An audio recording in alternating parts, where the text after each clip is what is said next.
Use कौन सा करते हैं सोशल मीडिया? टिकटॉक जी।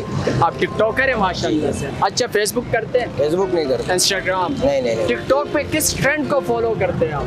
कौन सा ट्रेंड पसंद आता है? हम शिनो जानान को फॉलो करते हैं। शिनो जाना जी। ये कौन है? ये हमारा 66 का बड़ा लीडर है।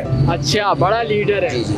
अच्छा, सोशल मीडिया का इम्पैक्ट असर क्या है नौजवान नस्ल के ऊपर, अच्छा है या बुरा? बुरा है, बुरा है। बुरा है, नहीं होना चाहिए। नहीं। ऐसी क्या आपने उसमें देखा है सोशल टिकटॉक पर कि आप नहीं मुतासिर के नहीं होना चाहिए? इस पे ये होना चाहिए कि अच्छे अच्छे वीडियो लोग बनाए हुए, मगर आजकल ये लोग गलत वीडियो, सारे बच्चे गलत वीडियो से मुराद कौन से गलत वीडियो? ये सारा फैमिली बहु वगैरह, कोई लोग खुदकुशियाँ करते हैं।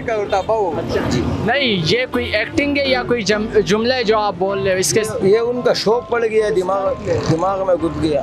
तो आपका पैगाम उनके लिए ये कि यूज नहीं करना? नहीं, यूज करें मगर सही वीडियो। तो टिकटॉक से तो लोग लाखों रुपए भी कमा रहे, वो हो सकते वो कमा रहे हो। कमा रहे तो लोग कई चीजों से भी है भाईजान, लेकिन ये तरीका सही तरीका सही नहीं है।